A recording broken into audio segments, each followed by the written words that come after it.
Here we are, finally, part 4, the final part, or the final video of this Fairy Rise set list.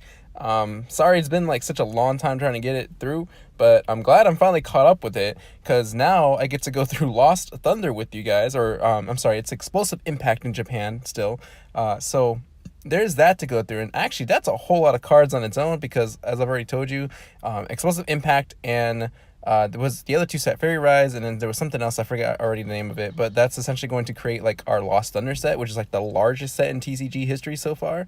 But we'll cross that road when we get there. Let's just go ahead and finish up the Fairy Rise set list here with finally the trainer cards. And there's actually a very unique set of trainer cards. I think they're mostly tool cards that are meant to help out fairy Pokemon, but there's a couple of niche little trainer cards like for grass Pokemon and for psychic that really might actually help out. I really feel like they're trying to diversify the metagame in the next set of TCG sets. I mean that's what it looks like to me. I really hope that's the case, because I think we're just seeing too much Zoroark all over the place, but hey, that's just me.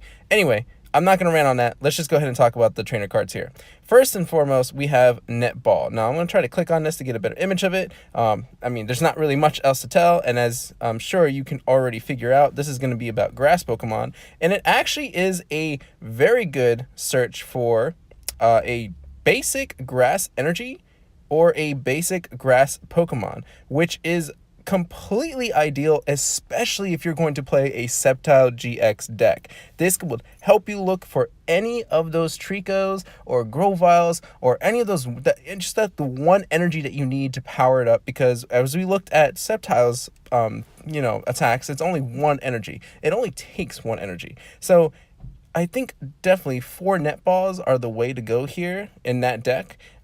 It's a great card. It's obviously only going to be useful for grass Pokemon, but still, I think it's kind of like how Dive Ball was for water Pokemon decks, because Dive Ball searched for specifically just water Pokemon. This is going to benefit definitely grass Pokemon. And now that I think about it, actually, I made a mistake. I'm sorry. You can't search out Groviles. You're only going to be able to search out Tricos. But there's also Combees that actually need grass Pokemon on the bench. So it's just going to help out overall. Definitely worth putting in. And what I was initially thinking, actually, was if you were playing a Leafeon GX deck, that sometimes it's hard to fish out a grass energy. So on top of the grass energy you put in a Leafeon GX deck, you could also put in 4 of these, so that essentially gives you like 4 extra energies. I know that's like probably the wrong way of thinking it, but it increases your chances of getting a grass energy, so that way you can do that turn 1 Leafeon and get that GX going. I don't know, something to think about, but I'm really excited about it. I'm glad that's there. I hope we get a Dive Ball reprint in the future, because I really do miss Dive Ball. Alright, next up, Adventuring Satchel. Search your deck for up to 2 Pokemon tool cards, reveal them, and put them into your hand, then shuffle your deck. Interesting search for tools. I don't know how useful this is going to be if we really want to commit the deck space to it. I think this would probably be definitely ideal in Genesect GX decks, because the Genesect GX has the ability where it allows you to attach to 2 tool cards onto it. So definitely having 2 or 3 of these maybe in a deck definitely would help. But overall, I just don't know if we really need Adventuring Satchel.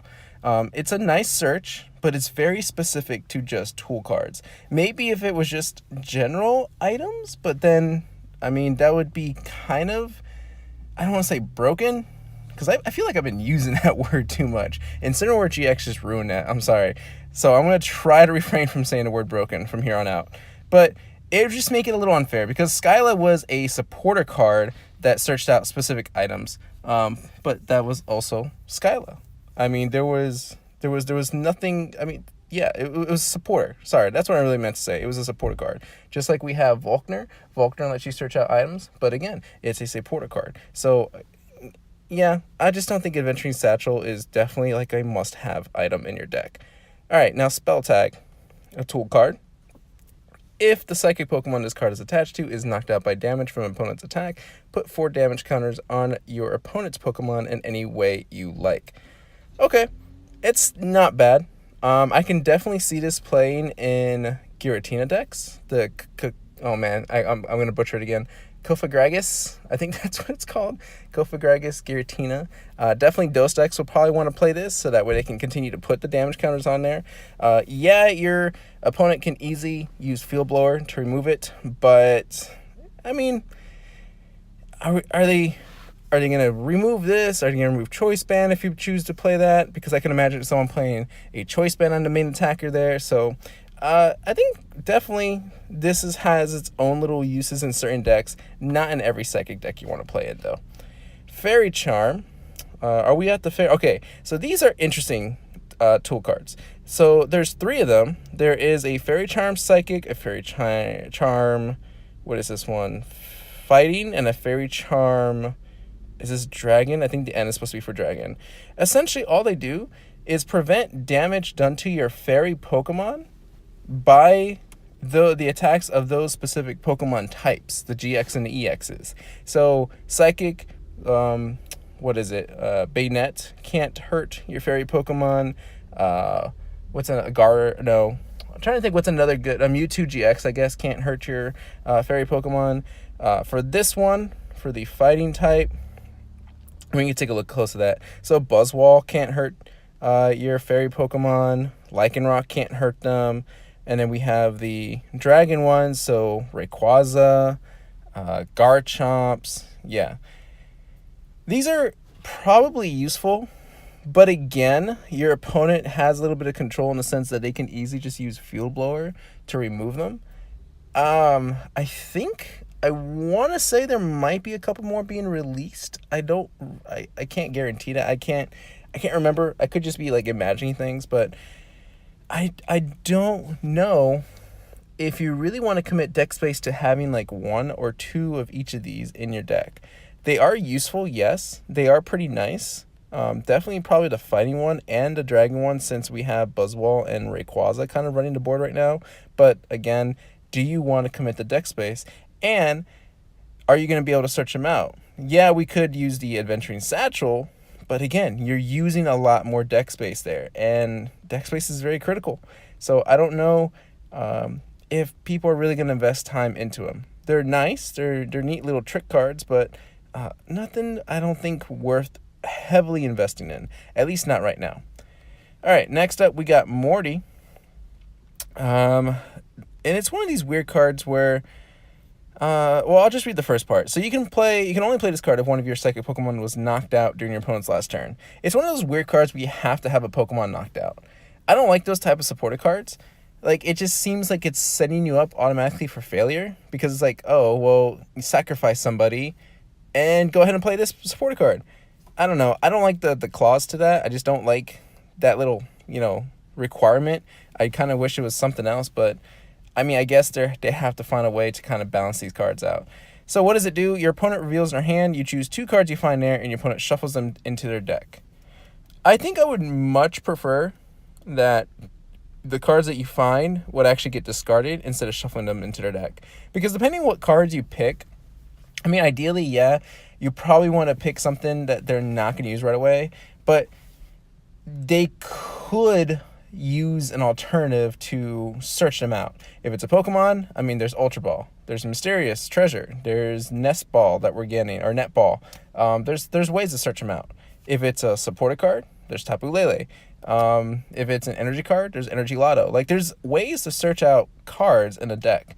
If it was discard, that might be a little bit different. Yeah, we got Rescue Stretcher, we got Energy Recycler, but I think decks are playing like too few of those and more of the actual search in the deck kind of cards. So I don't think Morty's all that great, especially since you have to have the requirement of one of your Psychic Pokemon. It's not even just like a Pokemon. It's one of your Psychic Pokemon being knocked out. So Morty's not high on my list here. Mina, search your deck for a Fairy Energy and attach it to one of your Pokemon, and then shuffle your deck. Okay. When I first saw this card, I automatically thought Master Royal. Master Royal lets you attach an extra energy from your hand to one of your Stage 2 Pokemon. The biggest positive that this card has over Master Royal is that you can search it from your deck. You don't need it in your hand. You can just search it straight from your deck and just put it right onto your Pokemon, which is, yeah, that's just a lot better overall. But a supported card for a fairy energy, I don't know. I'm having trouble seeing like the huge positives to this. I think a lot of people are praising this card, but I don't think I'm giving enough credit. I don't know. I don't really see it right away. I think I'd rather use my supporter turn for something else, but that's just how I feel about it. You let me know what you guys think about that. You search your deck for a fairy energy and attach it to one of your Pokemon. I guess it's nice that it's not restricted to like the bench or just the active. It can be to any one. So yeah, I can kind of see some more positives behind it. And then the most interesting card here, Life Force Prism Star, which I want to say, first of all, this art looks sick. And is that supposed to be fire? Like, I thought the idea was to give it life, but we're burning it. I mean, is that supposed to be intentional? That's supposed to be like an opposite? I don't know. Anyway, it's one of those Prism Star cards. You can only have one in your deck. The stadium cards can't be removed by field blowers or by supported cards. So the only way that your opponent can remove it is by playing their own stadium card. This one is actually extremely good and is obviously going to be a must-have in any grass deck. But I mean, if you only can have one, you might as well stick one in their deck. Once during each player's turn, that player may heal 60 damage and remove all special conditions from one of their grass Pokemon. Done. I mean, the fact that you can heal 60 is pretty amazing. If you want to combine that with other things like Last Chance Potion or just regular potion, you're essentially just healing more, 90 at the very least, and you get to remove a special condition. Could be burn, could be poison, confusion, paralysis, or whatever. Definitely worth playing. Yeah, there's no questions about it. I think that's probably, honestly, I think out of all these trainer cards, the grass ones, the netball, and the Life Force Prism Star are probably my favorite ones. Definitely this one because I do just love the art to it. It's just sick. But yeah, and that's it. Pretty much it. There's not a whole lot of trainer cards, surprisingly. You would have thought there would be more. There's definitely more for fairy Pokemon, but overall, I much prefer the ones that are supporting grass decks for sure. Especially this card. This card is just awesome. All right, I'm done talking about that one. But that's going to be it, guys. Finally, we are done with Fairy Rise. We can continue on with life. We are going to move on to the Explosive Impact set list because that was revealed a long time ago. And that one actually has to be split up into different parts because, again, there's just a lot of cards to talk about in that set list. And I think I think it's like 5 or 6 videos. So I got a bit of recording and I got a bit of talking to do. But I'm going to do it anyway. A lot of you guys like to hear me talk about these cards, get some future ideas going on. So I'm going to do it.